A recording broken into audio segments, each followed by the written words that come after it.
इस घुटन भरे माहौल से तंग आकर रुचि ने आवेग में आकर अपनी पुरानी जंग लगी मोटर बाइक को स्टार्ट किया और इंजन की तेज आवाज के साथ रात के अंधेरे में घर से निकल गई।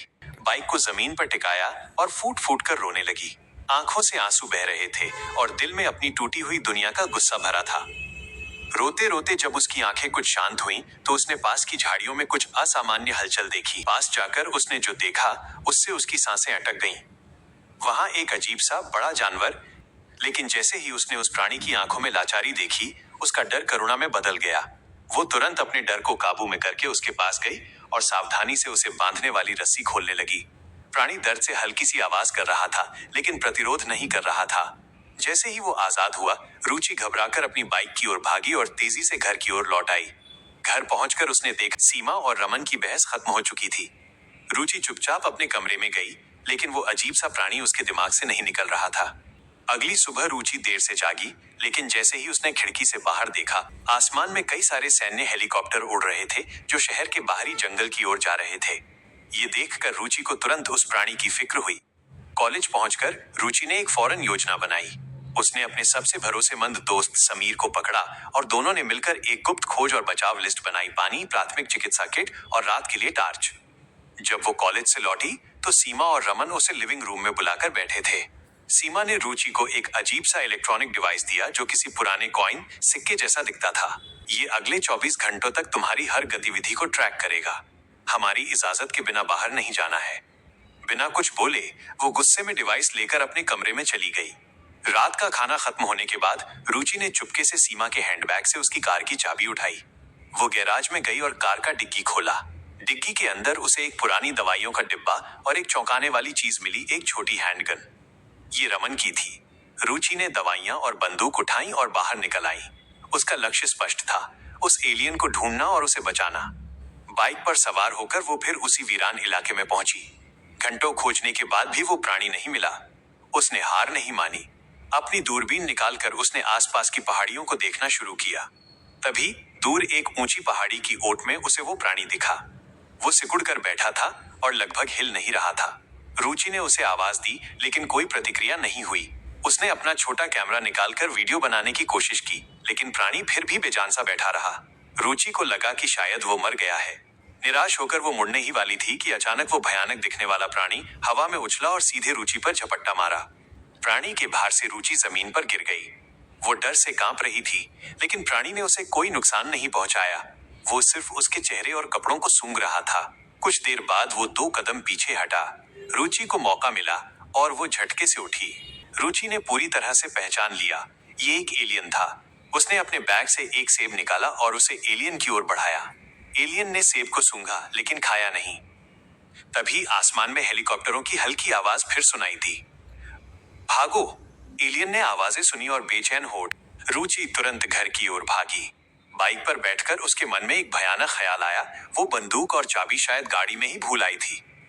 घर के पास पहुंचकर रुचि ने अपनी माँ के बॉयफ्रेंड रमन को सामने लॉन में लेटे हुए देखा।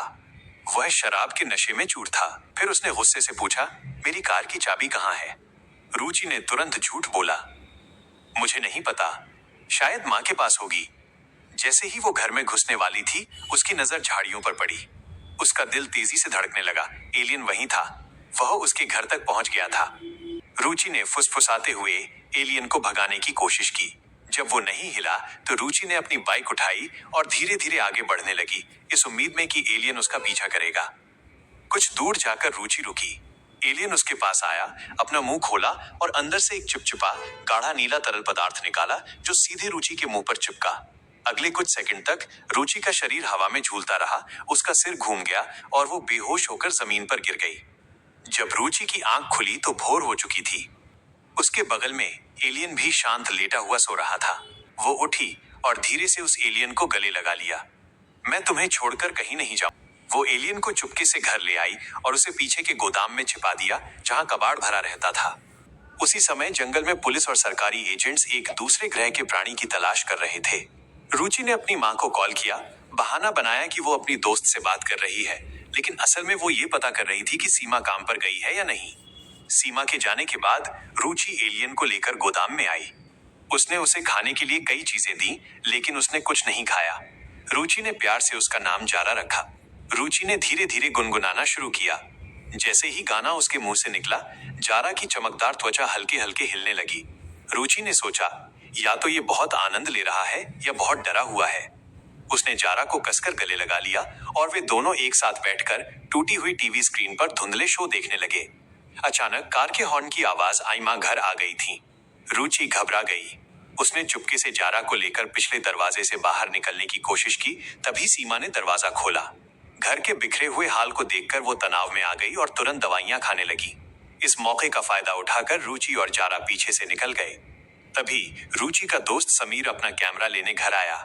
सीमा ने उसे रुचि के कमरे में इंतजार करने को कहा। समीर कमरे में गया और रुचि के मृत पिता की तस्वीर को देखने लगा। फिर उसने रील लोड करने के लिए रुचि के कैमरे को ऑन किया। इस बीच रुचि जारा को जंगल में एक सुरक्षित जगह पर छिपाकर वापस घर आई। माँ से उसने कहा कि वो बीमार थी, इसलिए स्कूल नहीं गई।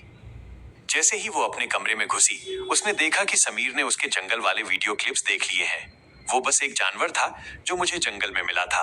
रुचि ने सफाई देने की कोशिश की और झट से उससे कैमरा छीन लिया। रुचि को पता चला कि समीर ने पहले ही एक टेप रिकॉर्डर चुरा लिया था। केक के लिए दोनों में हल्की झड़प हुई। मुझे पता है तुम झूठ बोल रही हो रुचि, मुझे सच बताओ वरना मैं ये रिकॉर्डर पुलिस को दे दूंगा, समीर ने धमकी दी।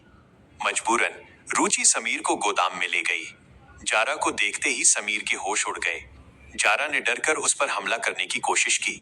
रुचि ने चिल्लाकर कहा, जारा छोड़ दो, ये दोस्त है। जारा रुका। रुचि की बात समझकर धीरे से मुस्कुराया। इस अजीबोगरीब मुस्कान को देखकर समीर वहीं बेहोश हो गया और घबराहट में उसने पैंट में पेशाब कर दिया। थोड़ी देर बाद जब समीर को होश आया तो रुचि ने फिर से गुनगुनाना शुरू किया। जारा की त्वचा फिर से हिलने लगी। समीर अब पूरी तरह से आश्वस्त हो गया कि जारा संगीत का आनंद ले रहा है। समीर ने रुचि को टेप रिकॉर्डर वापस कर दिया और वादा किया कि ये रहस्य किसी को नहीं बताएगा। लेकिन उन्हें पता नहीं था कि पास की झाड़ियों में एक पुलिस अधिकारी छिपकर उनकी तस्वीरें ले रहा था और उनकी बातचीत रिकॉर्ड कर रहा था। शाम हुई। गोदाम से अजीबोगरीब आवाजें आने लगी। रुचि तुरंत वहां गई और गाना गाते हुए जारा को शांत करने की कोशिश की। वो उसे खाने के लिए कई चीजें देती रही, लेकिन जारा ने हर बार मना कर दिया। अगले दिन खाने की मेज पर समीर ने कहा, शायद ये किसी डायनासोर जैसा होगा रुचि, इसे खुद शिकार करना पसंद होगा। रात में रुचि और समीर जारा को शहर की बाहरी सीमा पर ले गए, जहां वे जंगली जानवरों को ढूंढ सकें।